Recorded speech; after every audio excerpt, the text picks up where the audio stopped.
Neste episódio eu vou comentar a respeito do socialismo fabiano ou fabianismo.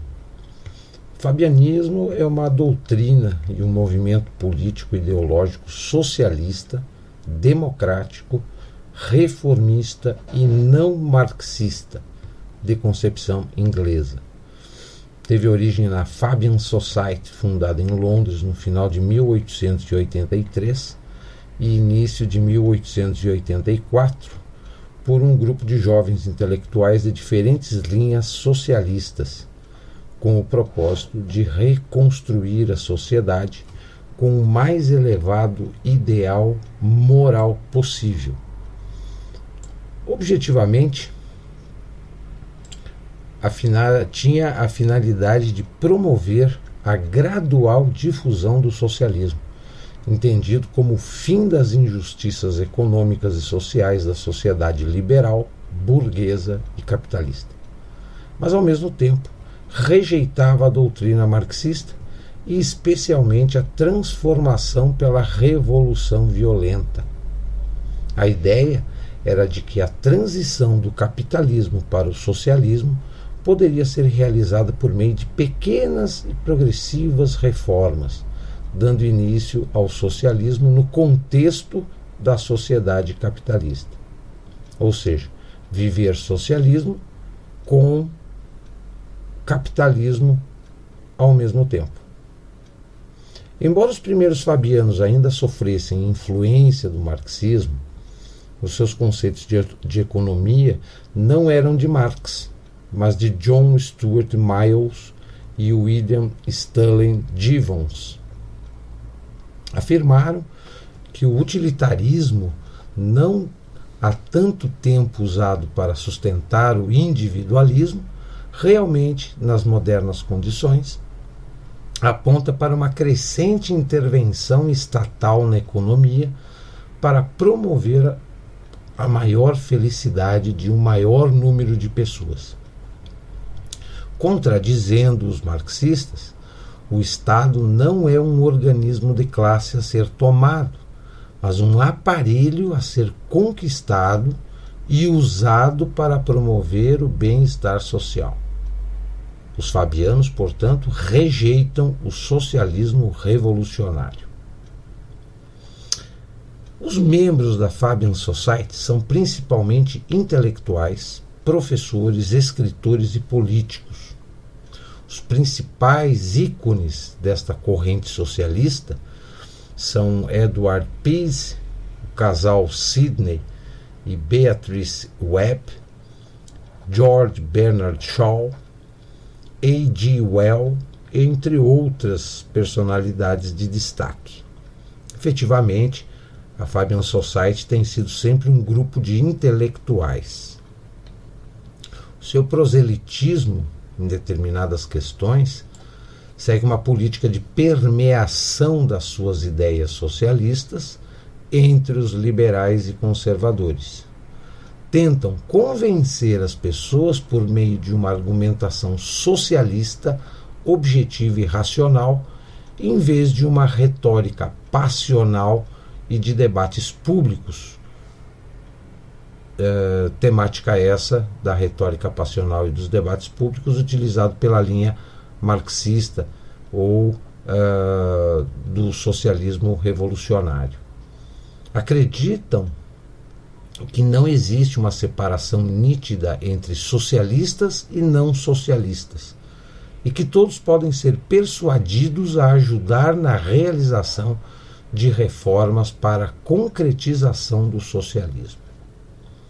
Com as adesões de Bernard Shaw e Sidney Webb, a sociedade começou a assumir seu caráter próprio, vindo a se tornar efetivamente socialista a partir de 1887. Em 1889, 7 membros fundadores redigiram um livro que levou o nome de Ensaio Fabiano sobre o Socialismo, resumindo as bases doutrinárias da sociedade. Webb e Shaw repudiando o marxismo, reconheciam que o desenvolvimento promovido pelo capitalismo liberal correspondia também a uma intervenção do Estado em defesa do trabalhador, ou, pelo menos, na melhoria da qualidade e condições de vida. A legislação sobre salários, condições de jornada de trabalho e a progressiva taxação dos ganhos capitalistas é um meio inicial de realizar a equitativa distribuição de benefícios. O passo seguinte na direção do socialismo, em termos de reformas sociais mais profundas, será a adoção da propriedade e a administração estatais das indústrias e dos serviços públicos. Recomendam também a criação de um imposto único. Os fabianos são realistas e procuram convencer todas as pessoas, independentemente da classe a que pertencem, e com argumentos lógicos, que o socialismo é desejável e que melhor realizará a felicidade humana. Foi na Alemanha que se operou primeiro a fusão do movimento operário com o socialismo. Foi na Alemanha que a democracia socialista se implantou primeiro. Essa frase é uma afirmação de Karl Kautsky, ele que era um dos cabeças do Partido Social Democrata Alemão, isso no ano de 1892. Os partidos socialistas europeus, desde a sua fundação no século XIX, sempre oscilaram entre lutar por uma revolução social igualitária, pondo fim ao injusto mundo burguês, e a obrigação de conquistar posições políticas por meio de eleições. Presos entre os tumultos da revolução e comodismo do parlamentarismo. Seja como for, os social-democratas se sentiam obrigados a disputá-las na intenção de reverter as leis em favor de um benefício concreto para os trabalhadores e para os sindicatos. O caso de Rosa de Luxemburgo, revolucionária de origem judaico-polonesa, assassinada em 1919, serve como perfeita exemplificação dos efeitos dramáticos que sofre um partido socialista ao ter que escolher o caminho da reforma ao invés da via revolucionária. Mal desembarcando em Berlim, em maio de 1898, vinda de Varsóvia, onde nascera em 1871, Rosa Luxemburgo tratou de apresentar-se ao Partido Social Democrata Alemão, o maior e mais bem organizado partido socialista da Europa. Pequena, ativa, enérgica, carismática e inteligente, Rosa logo revelou-se uma agitadora ímpar. Pouco tempo apelidaram-na de Rote Rose, ou Rosa a Vermelha, não só devido à sua verve apaixonada, mas também por seu temperamento harmonizar perfume e espinhos. Logo, assumiu-se como uma grande tribuna da Revolução Social Europeia. A sua origem judaica polonesa não foi obstáculo para que ela galgasse altos postos na imprensa do Partido Socialista Alemão. Rosa não demorou em mergulhar fundo na polêmica que abalava os socialistas por ocasião daquele importante ano eleitoral. Entre 1897 e 1898, Edward Bernstein, um dos mais eminentes teóricos do partido, numa série de artigos controversos publicados, simplesmente propôs a revisão completa do marxismo. Para ele, era evidente que o progresso material do final do século XIX indicava que não haveria derrubada nenhuma do capitalismo e que estava muito longe de dar-se a tal catástrofe do sistema burguês prevista por Karl Marx anos antes. se é que tal desastre social ocorreria algum dia. Antes, pelo contrário, forrado em estatísticas e estudos monográficos da situação econômica e social dos países industrializados, especialmente sobre a Alemanha do Segundo Reich, Bernstein concluiu que esperar por uma crise final definitiva, acreditar na teoria da catástrofe final de Marx, não passava de um novo mito, de uma fantasia de militantes radicais que servia apenas para criar uma falsa ilusão revolucionária entre as lideranças sindicais e os operários. Se de fato havia concentração de renda, nada indicava, diziam os estudos, que fatalmente iria ocorrer a perversa relação dialética que afirmava que a riqueza de alguns gerava a miséria dos restantes. O capitalista, ao acumular, promovia também o bem-estar dos trabalhadores. Bernstein nem mesmo acreditava que as massas estivessem dispostas a insurgir-se algum dia de armas na mão contra a ordem sociopolítica existente, como era crença comum nos meios social-democratas de então. O mérito do movimento socialista, para ele, era apenas ético. Tratava-se de melhorar objetivamente as relações sociais e estabelecer um padrão de vida mais humano, digno e para a gente do campo dentro da ordem capitalista burguesa. Então, o objetivo do Bernstein era estabelecer um padrão de vida humano e digno para operários da cidade, para as pessoas do campo, dentro da ordem capitalista burguesa. Os socialistas deviam contentar-se com a luta eleitoral parlamentar, pois a tão desprezada democracia, dita burguesa, além de ser a grande lei geral do processo histórico geral, era, para Bernstein, um instrumento extraordinário para promover a igualdade e distribuir a renda com liberdade. Almejar a esperada revolução era apenas uma quimera. Rosa indignou-se com tais teses derrotistas de Bernstein.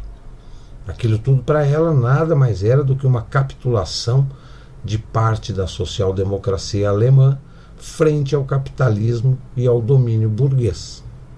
A resposta que ela deu ao revisionismo surgiu publicada em setembro de 1898 com o título de Reforma Social ou Revolução, abrindo assim a longa guerra civil ideológica dentro da organização que levou 20 anos depois à formação do movimento espartaquista e em seguida à fundação do Partido Comunista Alemão, inimigo dos social-democratas.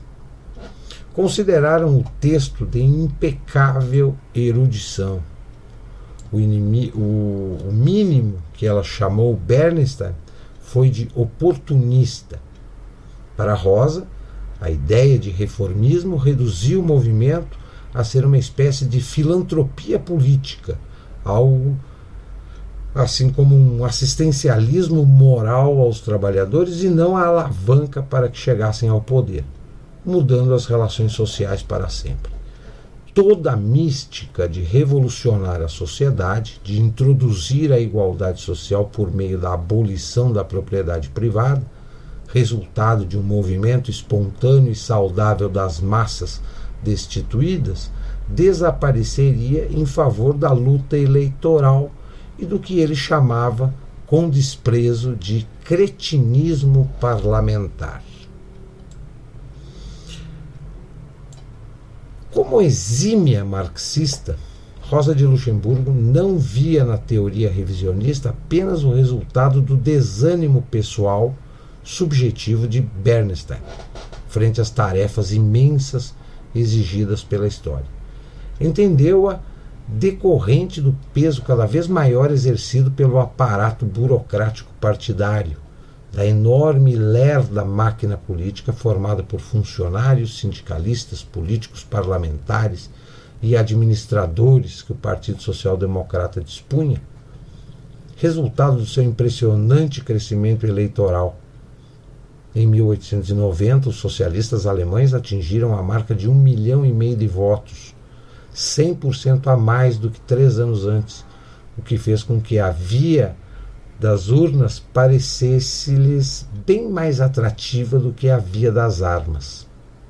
Além disso, a social-democracia alemã formara em todo o Segundo Reich um verdadeiro Estado dentro do Estado, editando seus jornais, as suas revistas, mantendo as suas escolas e até dando-se o luxo de fundar uma universidade do trabalhador, onde Rosa Luxemburgo e Franz Mehring e outros intelectuais davam conferências e ministravam cursos de liderança.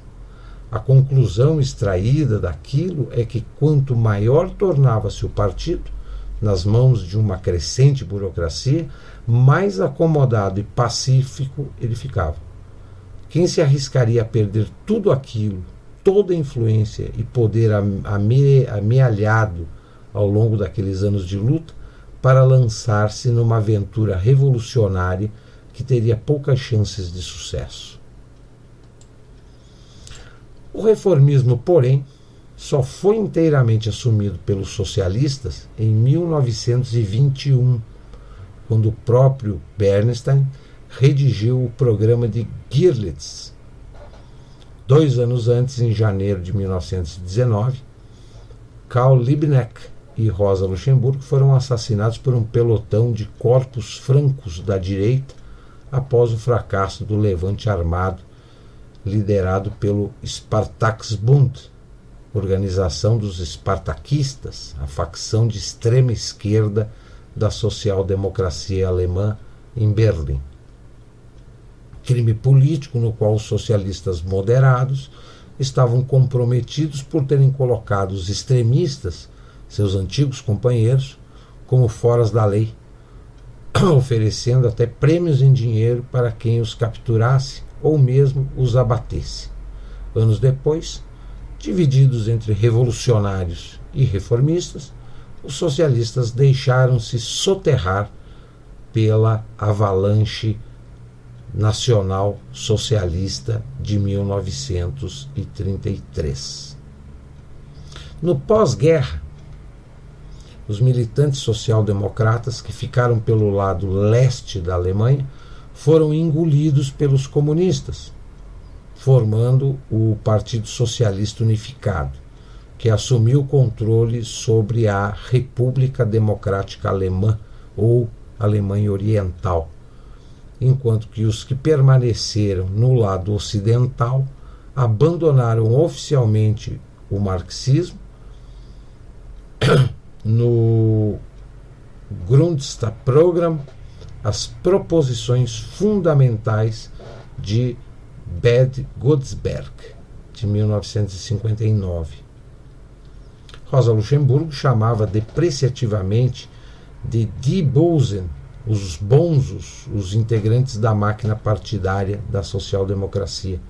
Gente pragmática, eficiente, mas acomodada, destituída dos voos ideológicos que davam sabor especial ao socialismo.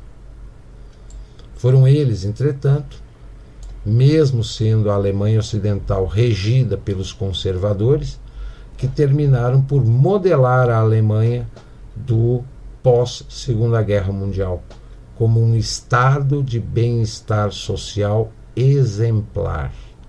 Ou seja, a Alemanha, desde os anos 50, ela sempre viveu e continua vivendo um governo de bem-estar social, regido por uma estrutura montada no pós-guerra, e a Alemanha sempre foi um país governado pela esquerda social-democrata. A sociedade fabiana não se dispôs a se organizar em partido, permanecendo sempre como um movimento. Entretanto, em 1906, um grupo de fabianos e sindicalistas fundaram o Partido Trabalhista Britânico, que adota o fabianismo como uma das fontes da ideologia partidária. Em 1945, o Partido Trabalhista Britânico chega ao poder na Grã-Bretanha, expandindo o fabianismo. O partido no governo consegue realizar quase todo o ideário dos fabianos.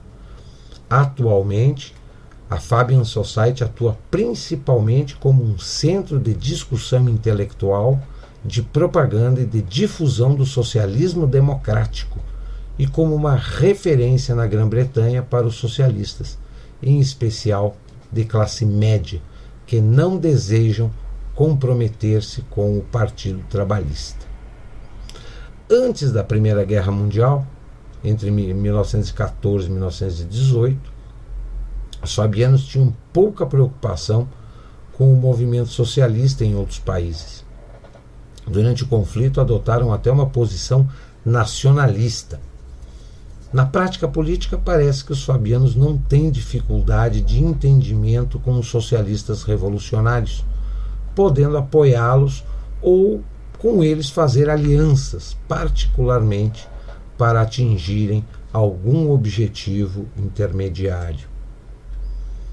Em termos de internacionalismo, o fabianismo tem sido sempre considerado a ala direita do movimento socialista. Ideologicamente, coloca-se em posição intermediária entre o capitalismo democrático e o marxismo revolucionário.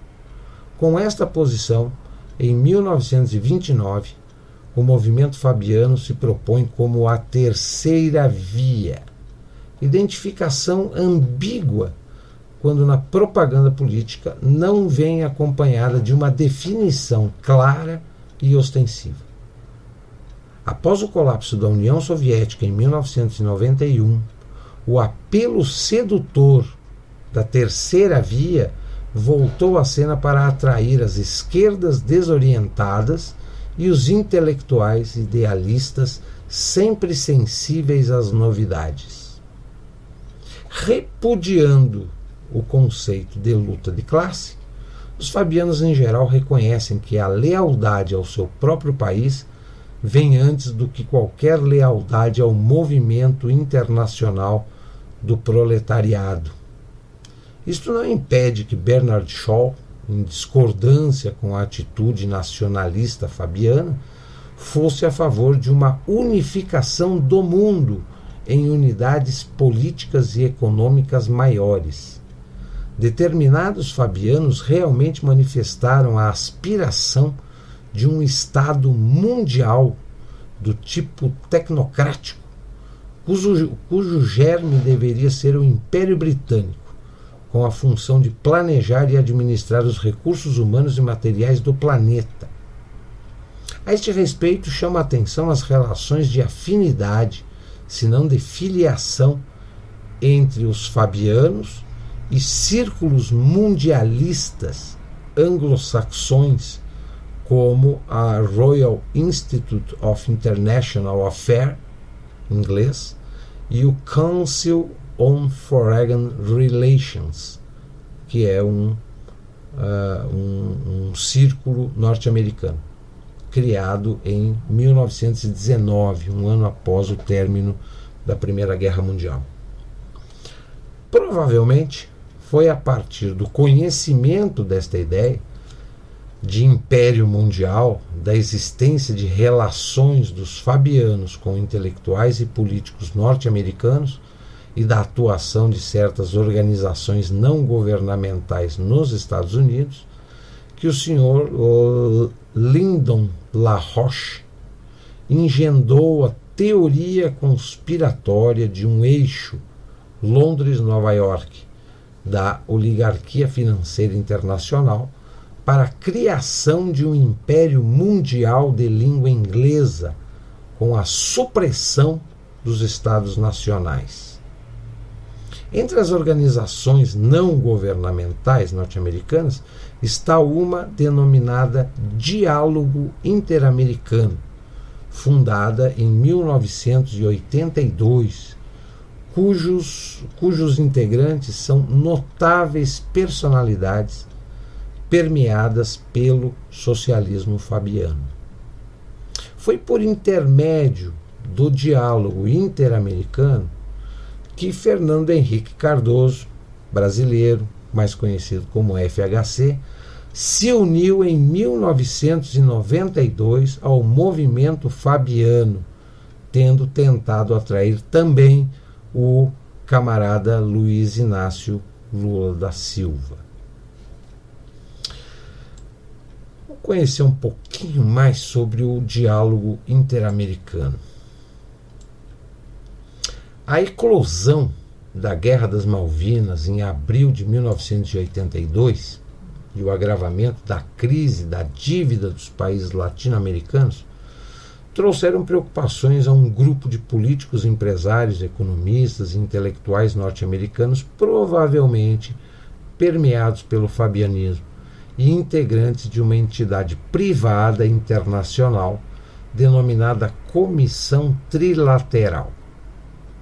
3 seminários foram realizados entre junho e agosto de 1982, sob patrocínio do Centro Acadêmico Woodrow Wilson, para examinar a situação do continente que, segundo entendiam, decorria, em primeiro lugar, da existência de regimes militares na América Latina. A situação se completava com a declaração da moratória do pagamento da dívida externa do México e com os movimentos revolucionários socialistas na América Central, casos como Nicarágua, Costa Rica, Honduras, El Salvador e Guatemala. Em consequência, em outubro de 82, foi criada a entidade privada internacional Diálogo Interamericano, com a participação de personalidades da Comissão Trilateral. Entre eles, podemos citar aqui George Shultz, Elliot Richardson e de 48 representantes da América Latina, inclusive seguidores da teologia da libertação, que é um outro tema aí que a gente vai eu vou esmiuçar melhor o tema teologia da libertação. Fernando Henrique Cardoso, o FHC, foi um dos fundadores do diálogo interamericano. Os temas que o diálogo interamericano procura forçar ou induzir a se submeterem os governos da região são trazidos da Comissão Trilateral. Temas que também esta procura introduzir na política oficial dos Estados Unidos.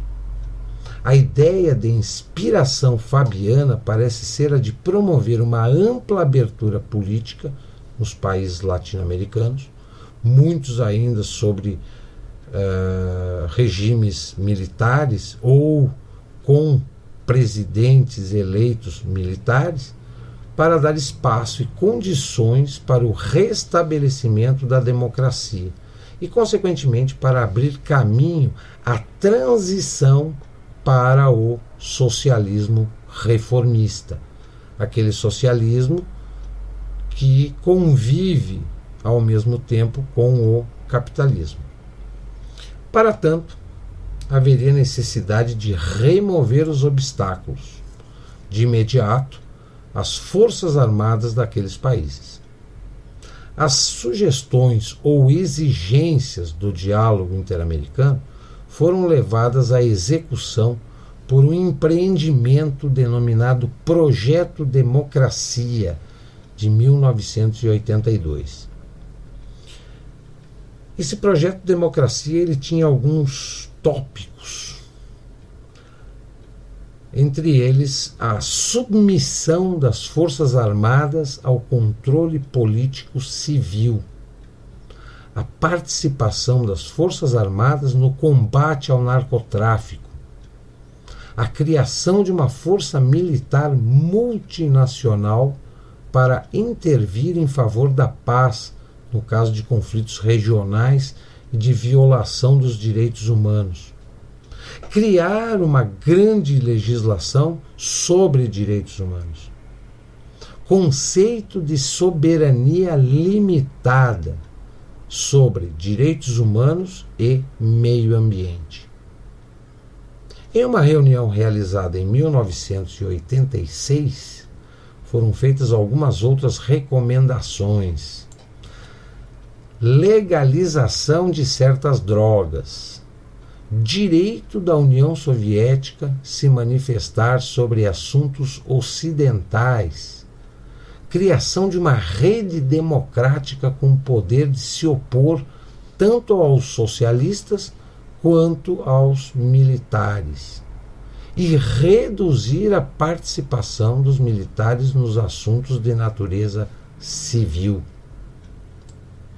Alguns membros mais radicais de orientação fabiana defendem também a criação de um tribunal internacional para julgamento de pessoas acusadas de violação de direitos humanos, inclusive com a revisão da anistia, de que se tenham beneficiado militares que lutaram contra a subversão socialista em seus países.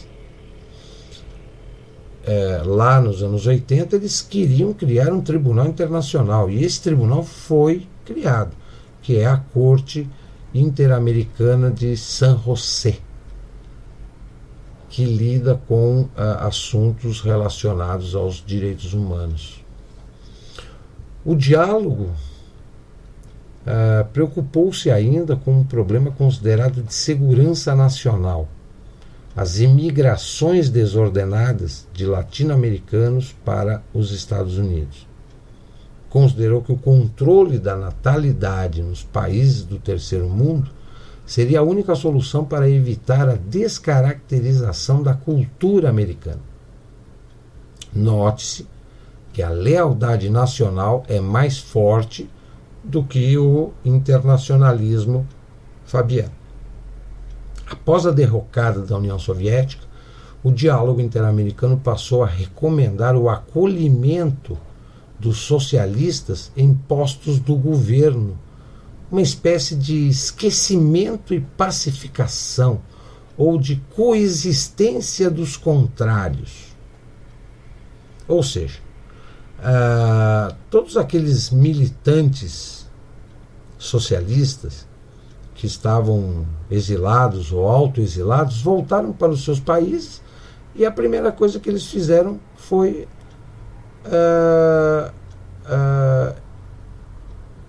participar, trabalhar nos governos dos seus países. É o caso aqui, a gente tem vários exemplos aqui no Brasil, por exemplo, de ex-militantes socialistas, guerrilheiros até, que ou conseguiram cargos no governo ou receberam um aporte e foi produzido uma grande propaganda a ponto deles, recém-chegados do seu exílio ou autoexílio, eles se elegerem para o parlamento, para as assembleias legislativas, para o Senado, né? O caso do Fernando Henrique Cardoso, do José Serra e tantos outros. Em apoio ao projeto Democracia, duas outras entidades foram criadas. A primeira, em 83, denominada Fundo Nacional para a Democracia. Se organizou para constituir e prover recursos financeiros para o projeto. Recebe contribuições de fundações, entre elas a Fundação Rockefeller. E segundo o La Rocque, subsídios do Congresso dos Estados Unidos. Os recursos são repassados a organizações não governamentais, as famigeradas ONGs, partidos políticos, sindicatos, jornais, programas universitários e toda organização e movimento que possa difundir e contribuir para a realização dos objetivos do projeto Democracia. A outra entidade, a Comissão Bipartidária Nacional, também conhecida como Comissão Kissinger, foi criada para tratar especificamente da situação revolucionária da América Latina. Ou melhor, da América Central, relacionada com o confronto leste versus oeste da Guerra Fria na época. O fabianismo entrou no Brasil com o Fernando Henrique Cardoso e as teses do projeto Democracia foram por ele implantadas principalmente após a sua eleição à presidência da República em 1992. A sua reeleição em 96 representou, coincidentemente, o continuismo dos trabalhistas fabianos ingleses em outras terras. O fabianismo brasileiro, que chegou com Fernando Henrique, retornando ao país depois de um alto exílio na Europa, com seus companheiros do chamado Grupo de São Paulo, todos ex-militantes da Ação Popular marxista-leninista. Asilado na Europa, depois de ter passado pelo Chile, Fernando Henrique Cardoso reformulou suas crenças marxistas e passou a pretender filiação junto à Internacional Socialista. A iniciativa coincidia com o esforço de Brizola, em 1978-79, ainda asilado no Uruguai, para juntar-se à Internacional Socialista na Europa. Com ousadia e persistência, aproximou-se dos expoentes socialistas europeus, particularmente de Mário Soares, português, do qual conquistou apoio e amizade. Miguel Arraes e Fernando Henrique Cardoso tudo fizeram para neutralizar o ex-governador Leonel Brizola, inclusive com a elaboração de um dossiê depreciativo que FHC entregou a Mário Soares. Nada adiantou. Na reunião da Internacional Socialista em Viena, a organização por unanimidade optou por Brizola. Na plateia, derrotados, Fernando Henrique e Miguel Arraes assistem ao vitorioso discursando na condição de líder brasileiro da social-democracia e representante oficial da organização no Brasil. O insucesso levou Fernando Henrique a se aproximar do movimento fabianista. Em 82 participou da fundação do Diálogo Interamericano, com sede nos Estados Unidos. Ao retornar do alto exílio em 79, Fernando Henrique e seus correligionários do Grupo Paulista ingressaram no Partido do Movimento Democrático Brasileiro, ou seja, se filiaram ao MDB, onde com outros anistiados de esquerda constituíram a ala dos autênticos. Participaram da Constituinte de 87 e 88, onde o grupo de FHC desempenhou ativo papel na tentativa de implantar o socialismo e o parlamentarismo no Brasil, já que eles eram os deputados constituintes, estavam redigindo a nova Constituição brasileira. Nada melhor do que se implantar um socialismo através da Constituição, né? Na Constituinte é interessante notar a convergência das esquerdas reformistas e revolucionárias, todas procurando ampliar ao máximo as franquias democráticas. Logo após a Constituinte de 88, o grupo de Fernando Henrique e diversos outros autênticos divergiram e saíram do MDB, fundando o PSDB, Partido da Social Democracia Brasileira. Estava assim criada a organização política do fabianismo no Brasil. Em 1992, o senador Fernando Henrique participou da reunião do Diálogo Interamericano de Princeton para a qual convidou o camarada Luiz Inácio Lula da Silva e alguns outros membros do PT. Para o diálogo, o desaparecimento da União Soviética tinha deixado as esquerdas revolucionárias da América Latina sem base de apoio. Entretanto, reconhecia que sua organização e capacidade de mobilização ainda poderiam ser úteis para o programa pretendido pela entidade. Podemos aduzir que o PT, como partido trabalhista, tivesse muita afinidade com o fabianismo, daí porque estava sendo atraído.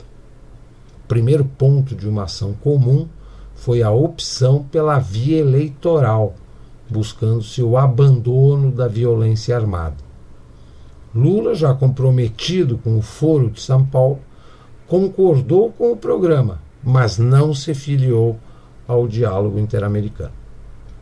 Em 1994, FHC se elegeu presidente e, na condução política da sua administração e nas relações com o Congresso, onde não tinha maioria, usou o poder e certos recursos autoritários.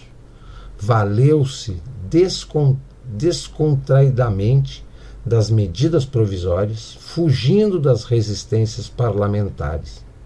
Sem muito esforço, mas com uma eficiente e convincente negociação individual com os parlamentares, conseguiu emenda à Constituição, quebrando a antiga e prudente tradição republicana que não permitia a reeleição do presidente da República. Para assegurar o segundo mandato, Fernando Henrique tratou de manter a estabilidade monetária, o Plano Real, que já lhe havia garantido a eleição de 94. E, diga-se de passagem, o Plano Real não foi uma criação do Fernando Henrique, porque ele não é economista. O Plano Real foi todo ele criado, desenvolvido por fabianos nos Estados Unidos. O Fernando Henrique apenas implementou, colocou em prática o Plano Real no Brasil. Para pagar dívidas públicas, o serviço desta dívida e remunerar investimentos financeiros foi buscar recursos num vasto e discutível programa de privatizações. A esquerda de oposição lhe fez e faz ferina crítica, estigmatizando-o de neoliberal. Não tão grande ofensa para um socialista fabiano. Com relação às recomendações do diálogo interamericano, expressas no projeto Democracia, podem ser citadas as seguintes realizações de Fernando Henrique Cardoso: abertura democrática com franquias ampliadas e garantidas na Constituinte, com o trabalho de FHC nas comissões e de Mário Covas no plenário. O acolhimento dos socialistas, primeiro no partido, depois nos cargos de governo, e finalmente com indenizações das famílias de terroristas mortos pela repressão, de início limitadas às dos que morreram nas prisões, e já há muitos anos foi generalizado. Basta dizer que foi um perseguido político que está ganhando indenização. Afastamento sumário do serviço público ou veto de nomeação de qualquer pessoa acusada de torturador ou de ter pertencido a órgãos de segurança durante o governo dos presidentes militares. A demissão ou veto era imediato, sem qualquer apuração formal ou de provas das acusações, num ato ilegal de restrição à lei de anistia. A submissão das Forças Armadas ao controle político-civil com a criação do Ministério da Defesa, afastando os militares de participação e influência nas decisões nacionais, inclusive nos assuntos de segurança. Foi aventada também a criação de uma Guarda Nacional para retirar do Exército ou restringir a sua destinação constitucional de defesa da lei, da ordem e dos poderes constituídos. Não dispondo de recursos para tal projeto, a iniciativa ficou limitada à criação de um segmento fardado da Polícia Federal, subordinada ao Ministério da Justiça. Uso e suporte às organizações não governamentais de inspiração e de ligação a entidades internacionais fabianas e outras. Uso e suporte às ONGs, com transferência de funções públicas e de recursos governamentais, particularmente nas áreas de educação, saúde, segurança pública, meio ambiente, direitos humanos e complementação social. Foi promovida uma ampliação do Estado que daria inveja a um projeto concebido por Antônio Gramsci.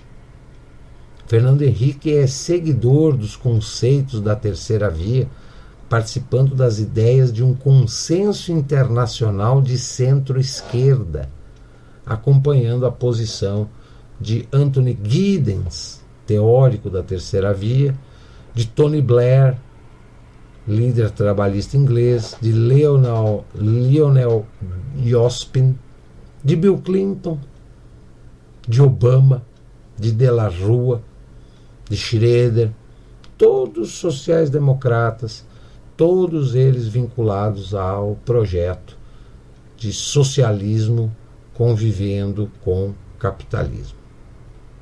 O governo FHC deixou ao país gravíssimos problemas sociais e econômicos, pouco tendo feito para a realização da transição para o socialismo.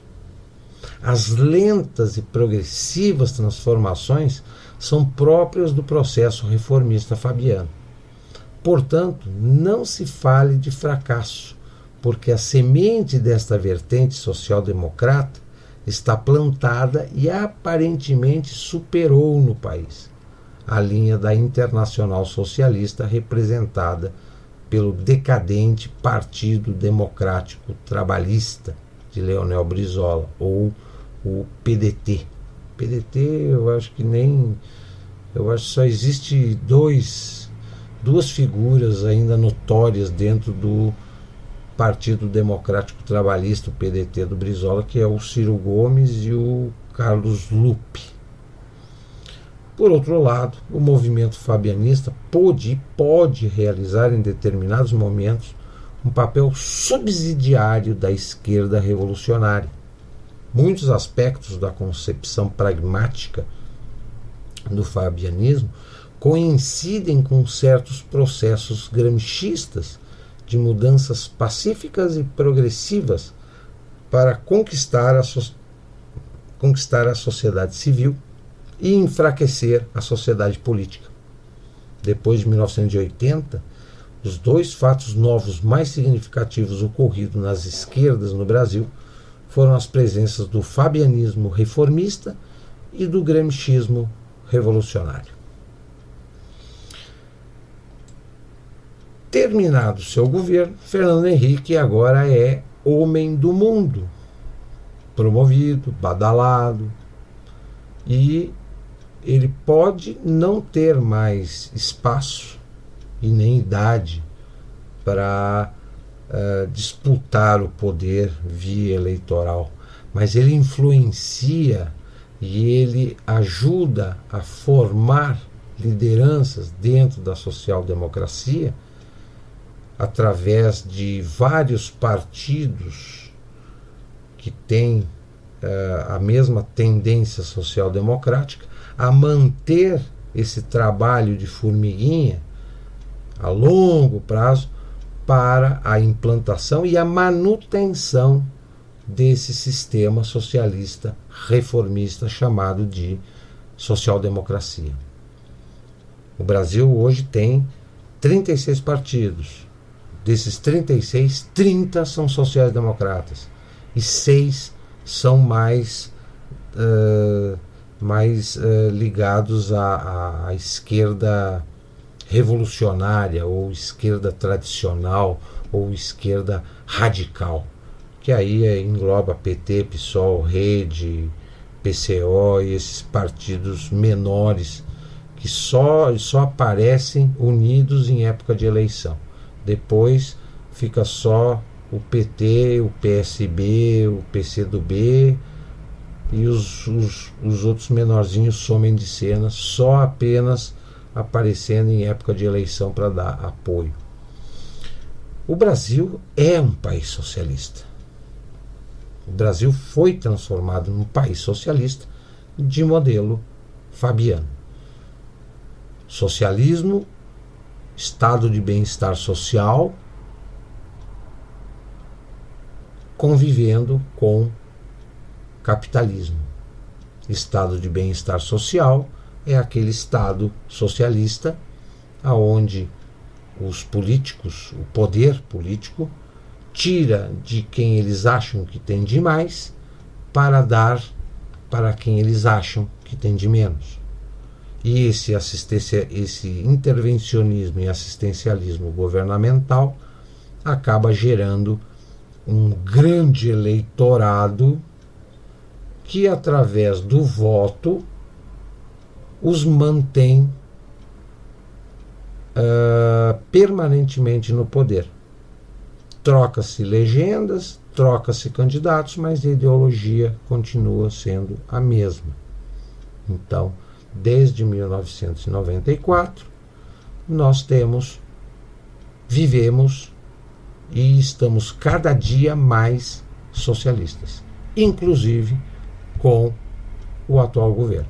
O atual governo de direita, de conservador, de cristão, de liberal, não tem nada.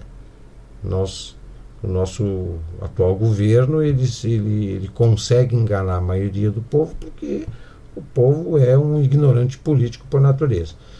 Então, ele consegue enganar. Agora, quem se aprofunda no tema política consegue enxergar que o nosso governo de oposição à esquerda ele não tem nada. Ele mantém a mesma estrutura, a mesma máquina, os mesmos projetos, o mesmo ranço das agendas econômicas oriundas do século XIX do socialismo fabiano. Então, infelizmente, a gente tem que dar a mão à palmatória e se convencer, sair da utopia do bipartidarismo, do direita e esquerda, porque o Brasil, desde 1994, ele é regido, comandado,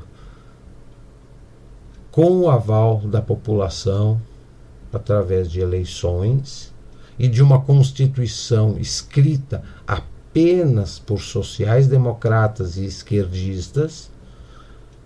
O país, desde 94, na prática, ele é um país socialista. E aí eu não vou deixar de citar outros países que, desde os anos 90, também se tornaram países socialistas, e esses de forma notória, né? Portugal, Espanha, França, Alemanha desde o fim da Segunda Guerra, Canadá, Estados Unidos, agora mais recentemente Japão, já está entrando nesse ritmo, com um certo atraso, mas está entrando nesse ritmo social-democrata de ser também, né? Mas países onde teve a tutela norte-americana ou inglesa, a partir dos anos 50, todos eles acabaram por afunilar e implantar de forma praticamente homogânea o socialismo fabiano nos seus países.